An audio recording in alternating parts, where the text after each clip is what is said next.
모든 역사는 다 중요합니다마는 그중에서도 매우 특별한 사건이나 기념비적인 순간들이 있을 거예요. 아마 여러분들도 시간을 돌이켜 보면 여러분이 개인적으로 살아왔던 삶 또는 어떤 가족으로서의 삶 또는 어떤 공동체로서의 삶 속에서 잊을 수 없는 또 잊어서는 안 되는 잊혀질 수 없는 그러한 역사들 그러한 순간들이 있었을 것입니다. 오늘 이스라엘 민족에게 있어서 바로 이 출애굽이라고 하는 그 사건이 바로 그런 기념비적인 아주 특별한 그런 역사라 할 수 있을 것입니다. 이집트에서 탈출하고 해방된 이 출애굽 사건이 이스라엘 민족에게 얼마나 특별한 역사인지를 알 수 있는 대목이 있는데요.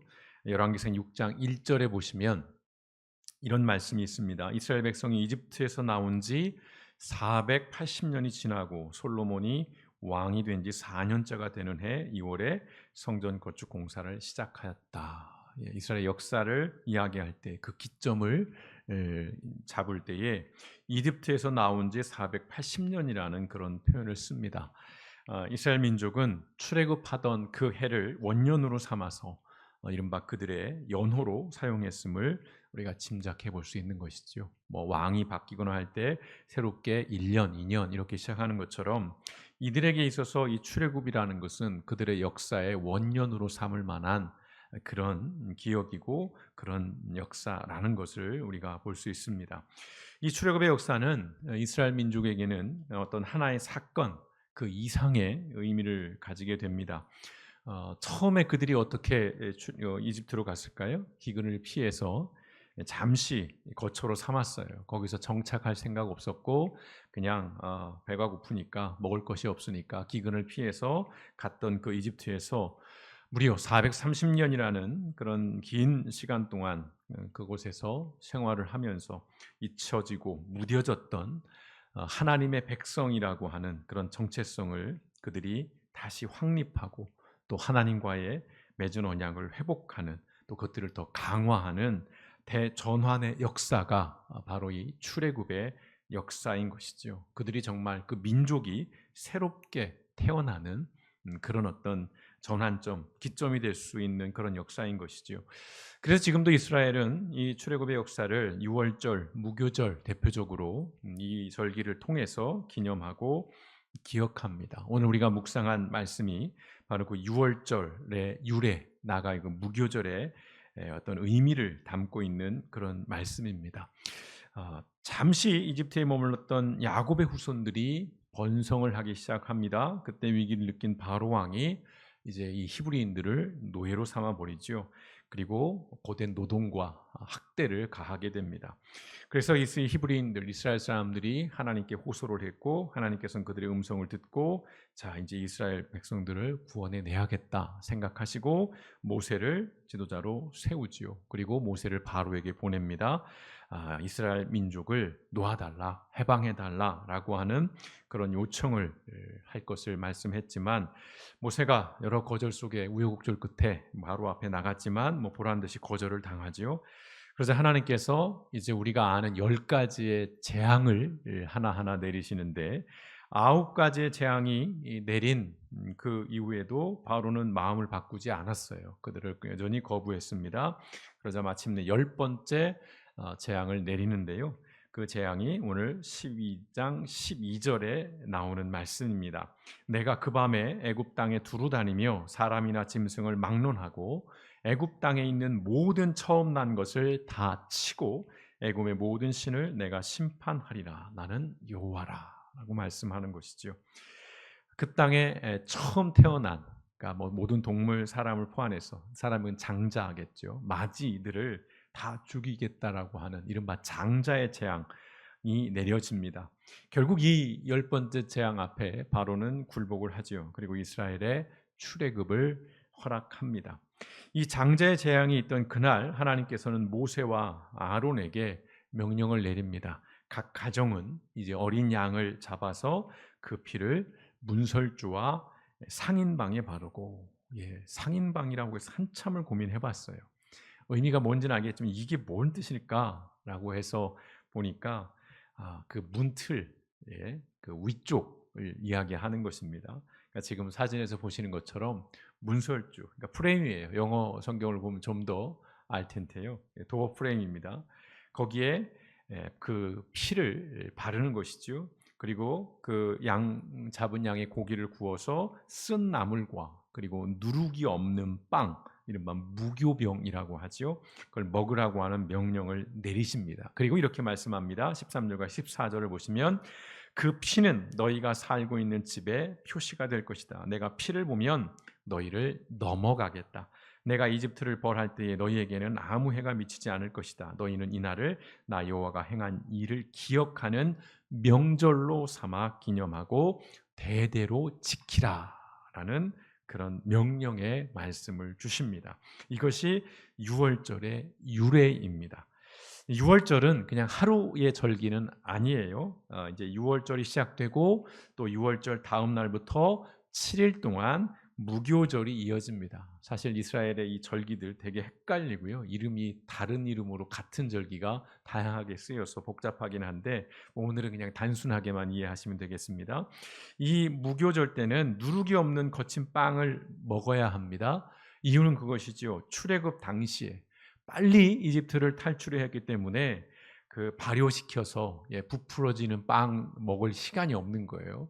그러니까 그냥 발효되지 않은 누룩이 없는 그 거친 빵을 급하게 먹고 이집트를 나갔던 그 조상들의 그 역사를 기억하기 위해서 이 무교병을 먹게 하는 것이죠.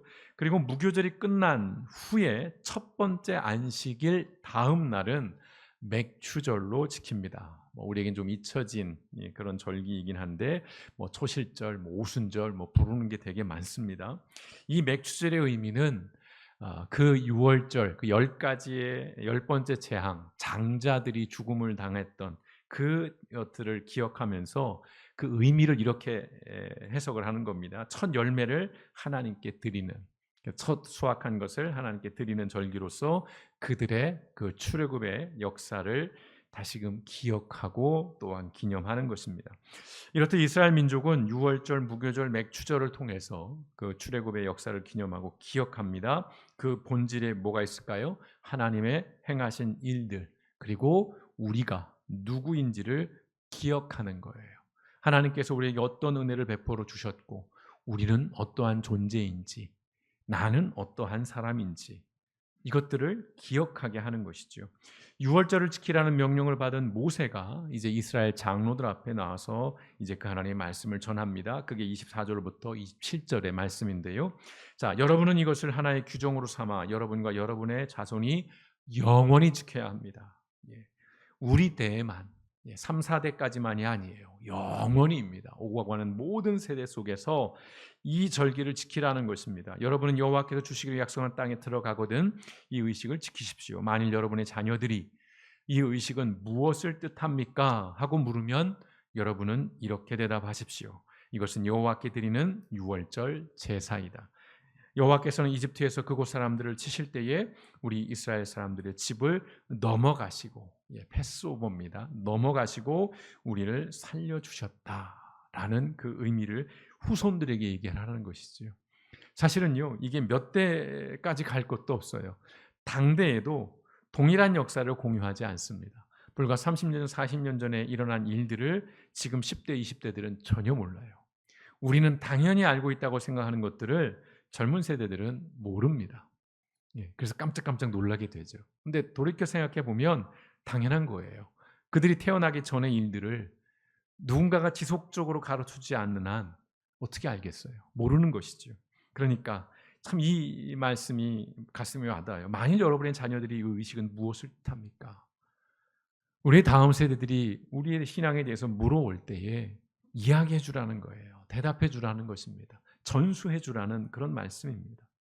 이 출애굽의 역사는 또 이 유월절은 또 신약으로 넘어오면 예수님과도 관련이 깊습니다. 출애굽 사건은 이스라엘 민족의 구원의 역사죠. 그들이 구원받고 해방되는 그런 역사, 회복의 역사인데 이 유월절은 예수님의 그 십자가 사건을 미리 보여주는 하나의 상징과도 같은 절기라고 할 수 있습니다. 유월절에는 그 어린 양의 피로 어린 양을 잡아서 그 피를 문설주에 바름으로 구원을 받았다면 이제 유월절 어린 양이 되시는 예수님의 그 보혈, 예수님의 죽으심으로 우리는 구원을 받게 되는 것이지요. 지난주에 우리가 나눈 성만찬 예식도 예수님께서 제자들과 나는 그 유월절 저녁 만찬 자리에서 행하시고 제정하신 의식인 것입니다. 이 성만찬 의식은 그래서 유월절의 의미를 재해석하는 거예요. 예수님께서 흘리신 보혈과 그 찢기신 몸을 통해서 우리가 구원을 받는다는 것. 성만찬은 이것을 기억하는 의식이에요. 그래서 반복해서 말씀드립니다. 예수 그리스도께서 이 땅에 오셔서 행하신 것이 무엇이고 앞으로 행하실 일은 무엇이며 우리는 누구인지, 우리는 어떻게 살아야 하는 존재인지, 이것들을 계속 반복하는 것입니다. 계속 전수하는 거예요. 다음 세대에게 계속해서 이 의미를 그들에게 가르쳐 주는 것이지요. 이 기억의 중심에 하나님이 있는 것이에요. 이스라엘 민족이 세대와 세대를 이어서 유월절이 되면 양고기와 쓴나물과 무교봉을 먹으면서 그들이 함께 기념하고 기억하는 것은 하나님께서 행하신 일이에요. 그리스도인이 성만찬 예식을 통해서 기념하고 기억하는 것도 마찬가지입니다. 예수 그리스도를 통해서 우리에게 베풀어 주신 그 하나님의 사랑과 그 은혜를 우리가 다시금 기억하는 것이죠. 뿐만 아니라 교회가 지켜오는 그 이외의 절기들, 예컨대 부활절, 추수감사절, 성탄절 같은 경우도 이 절기들을 통해서 우리 그리스도인의 정체성을 확인하는 거예요. 그리고 우리가 그리스도인으로서의 우리의 삶을 돌아보게 하는 그런 절기, 그러한 의식인 것이고요. 또 좁혀보면 우리가 지금 이렇게 드리는 매주일 드려지는 예배도 마찬가지예요. 과거와 현재와 미래의 시간과 마주하는 사실 굉장히 신비로운 의식이고 역사라 할 수 있는 것입니다.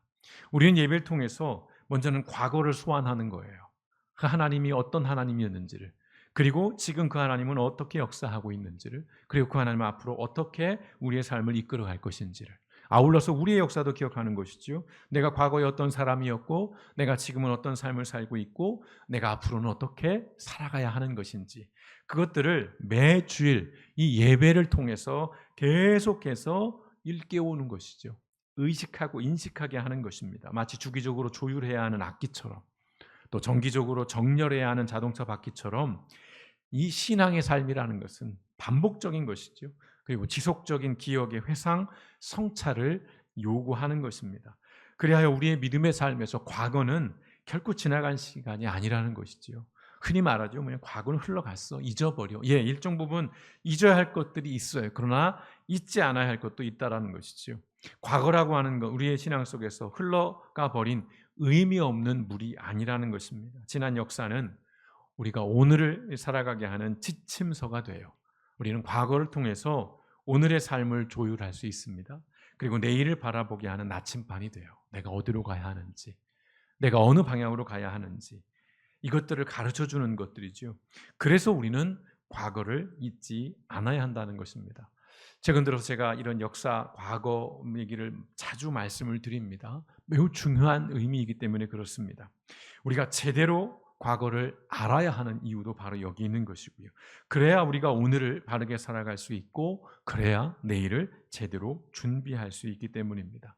해 아래 새로운 것은 없습니다. 삶도 신앙도 결국은 반복돼요. 생각해 보십시오. 인생이 뭐 새로울 것이 있겠습니까? 반복이에요. 이미 앞선 세대들이 살아갔던 것을 우리가 살아가는 것이고요. 우리의 다음 세대들이 아무리 새로운 어떤 기술이 벌어지고 어떤 혁명들이 일어나서 전혀 달라진 인생을 살 것 같지만, 그러나 기본 틀을 보면 이전의 세대가 살았던 것과 기본 틀에서 달라질 것은 없는 것이죠. 똑같이 반복되는 것입니다. 여호수아 4장에 길갈에 세운 12돌에 관련된 이야기가 기록되어 있습니다. 이것도 기억을 하셔야 됩니다. 덜어 드렸던 말씀이긴 한데요. 이 기록, 이 역사가 이 출애굽과 유사한 그런 역사를 보여줍니다. 이제 오랜 광야 생활을 끝내고 마침내 가나안 땅으로 들어갈 때에 이스라엘은 그들이 홍해를 건넜듯이 요단강을 건너야 합니다. 물론 요단강은 큰 강은 아니에요. 그러나 막 물이 범람한 그런 상황에서 이제 그 강을 건너가야 합니다. 그때 이제 언약궤를 가장 앞에 세워서 요단강을 건너갈 때에 하나님께서 그 요단강의 물을 마르게 하셔서 그 요단강을 마치 마른 땅을 걷듯이 그 강을 건너가게 하시는 그러한 일이 있었습니다. 그리고 요단강을 건너는 일을 마무리했을 때 하나님께서 여호수아에게 각 지파에서 한 사람씩 뽑아서 요단강에 가서 돌을 가져오라고 하지요. 그리고 그 돌을 가지고 기념비를 세우라고 명령하십니다. 그렇게 12개의 돌로 기념비를 세우는데 여호수아가 사람들에게 이렇게 말합니다. 여호수아서 4장 6절과 7절에 이것이 당신들에게 기념물이 될 것입니다. 여기 동일한 말씀이 또 등장해. 훗날 당신들 자손이 그 돌들이 지닌 뜻이 무엇인지를 물을 때에 주님의 언약궤 앞에서 요단강 물이 끈기었다는 것과 언약궤가 요단강을 지날 때에 요단강 물이 끈기었으므로 그 돌들이 이스라엘 자손에게 영원토록 기념물이 된다는 것을 그들에게 말해 주십시오라고 이야기해요. 출애굽 당시에 하나님께서 모세에게 사람들에게 전하라고 하는 말씀과 또 여호수아에게 주신 말씀이 같아요. 훗날 당신들 자손이 그 돌들이 지닌 뜻이 무엇인지를 물어올 때에 그것에 대해서 이렇게 얘기하라는 거예요. 당연히 하나님의 이야기를 해야 되는 것이죠. 하나님이 이런 일들을 행하셨어. 그래서 우리가 이런 은혜를, 이런 역사가 우리에게 있었어라고 이야기해 주라는 것입니다. 모르면 그냥 돌무더기에 불과할 따름이고요. 알면 경배하고 경외해야 할 예배의 자리가 되는 것입니다. 소시적에 이스라엘을 갔었어요. 근데 아무것도 모르고 갔습니다. 그냥 마냥 이스라엘만 가는 그것의 의미가 있었기 때문에. 근데 가보니까 조그마한 땅덩이에요. 뭐 크게 볼 것도 없어요. 근데 지금 와서는 굉장히 후회가 됩니다. 곳곳이 다 기념비가 있는 곳이에요. 곳곳이 다 의미가 있는 곳이에요. 근데 아주 크게 지정해 놓은 곳 외에는 그냥 지나쳐 버렸던 거예요. 무지했기 때문에. 알면 거기는 지나칠 수가 없는 거예요. 남들은 그냥 무심결에 지나가지만 알고 있으면 거기에서 무릎 꿇고 기도해야 하는 자리라는 거죠. 마찬가지예요. 이 역사를 모르면 그냥 돌무더기네라고 할 것이지만 알면 그 앞에서 무릎을 꿇을 수밖에 없는 것이죠. 과거가 잊혀지거나 또는 그 과거가 왜곡되어 버리면 현재가 불행해집니다. 그리고 미래는 아주 불안해져요. 지금 우리가 그 현실을 살고 있습니다. 추석 명절이에요. 일반적으로 이게 조상을 기억하고 또 가족들이 모여서 음식을 나눠 먹으면서 서로 덕담하고 서로 안부를 묻는 그런 명절이지요. 우리 그리스도인에게도 이 추석의 이 기본적인 의미는 동일하게 적용이 됩니다. 그러나 우리는 여기에 더해서 하나님의 역사를 기억하는 그런 명절이 되었으면 좋겠습니다. 하나님께서 나와 우리 가족을 어떻게 여기까지 인도해 오셨는지를 기억하게 할 만한 그런 여러분들만의 그 출애굽 사건과 그 유월절 절기와 그 성만찬 의식을 돌아보는 시간이 되었으면 좋겠어요. 꼰대 같은 옛날 얘기를 하라는 것이 아니라 하나님께서 우리의 삶 속에 역사하셨던 것들, 하나님께서 어떻게 여기까지 우리를 이끌어 주셨는지에 대한 그 이야기들을 함께 기억해내고 그것들을 나누는 그런 시간들, 그래서 그 가족들과 함께 또 하나의 기념비를 세우는 그런 기회가 되시기를 소망해 봅니다. 더불어 우리의 특별히 자녀들에게 지난 우리의 역사를 함께 배우고 또 알아보는 그런 시간도 가져보셨으면 좋겠어요. 책을 통해서든 아니면 영화를 통해서든 아니면 요즘 유튜브에 정말 굉장히 좋은 강연들, 그런 어떤 세미나들, 내용들 너무도 많습니다. 짧은 것으로 요약된 것들도 있고요. 다양한 콘텐츠들이 있습니다. 그것들을 우리 자녀들과 함께 나누면서 지난 과거의 역사들, 여기서 말하는 역사는 성경에 하나님이 직접 우리에게 보여준 역사뿐만 아니라 우리나라의, 우리 민족의 지난 역사도, 과거의 역사도, 무슨 선사시대까지 갈 필요는 없습니다. 적어도 근현대의 역사들 정도만이라도 우리의 다음 세대들과 함께 나눴으면 좋겠어요. 그래야만이 이 땅의 교회와 그리스도인들이 하나님이 우리에게 주시는 가르침 또는 그 경고의 그 목소리를 깊이 성찰하고 그것들을 깨우치고 그것들을 캐치할 수 있다는 것입니다. 그리스도인이요, 특별히 잘못된 역사를 주장하면 그 잘못이 반복될 뿐만 아니라 더 무서운 건 뭐냐? 하나님의 일하심을 왜곡하고 부정하게 된다는 것입니다. 아니 그게 무슨 상관이에요? 예컨대 일제강점기의 역사가 우리 그리스도인들에게 무슨 상관이 있습니까? 하나님이 그걸 무슨 상관이 있습니까? 이렇게 묻는 분들은 무식한 거예요. 그분들은 신앙을 다시 점검해 봐야 합니다. 모든 역사는 하나님의 역사예요. 그것이 비극의 역사이든 그것이 고난의 역사이든 고통의 역사이든 그 역사 속에서는 하나님은 우리에게 말씀을 하시는 거예요. 모든 세대, 모든 시대 속에서 하나님은 음성을 들려주십니다. 교회와 그리스도인들은 그 역사 속에서 하나님의 음성을 제대로 알아야 돼요. 그래야 세상에 대해서 하나님의 일하심과 하나님의 뜻과 그 하나님의 음성을 전할 수 있는 거예요. 구약의 선지자들이 하나님의 말씀을 들었어요. 그리고 그들이 전했습니다. 근데 어떤 일이 있었습니까? 보통의 사람들은 무시했어요. 거부했습니다. 오히려 그 선지자를 욕하고 그 선지자를 때리고 오히려 잘못된 말을 전하고 있다라는 그런 누명을 씌우는 일들, 억울함을 당하게 했다라는 것이에요. 그러나 그들은 외쳤죠. 왜요? 하나님의 음성이니까, 하나님의 말씀이니까, 하나님의 역사니까요. 하나님이 이 나라 이 민족에게 이렇게 행하시겠다는 것들을 그들은 굴하지 않고 전했어요. 그 말씀 앞에 깨달아 돌아온 이스라엘 백성들은 심판을 면했지만 무시했던 자들은 처절하게 응징을 당하죠. 그 심판을 당한 것입니다. 우리의 역사도 돌이켜보면요, 곳곳에 하나님이 직접 우리로 하여금 이런 역사를 만든 건 아닐 거예요.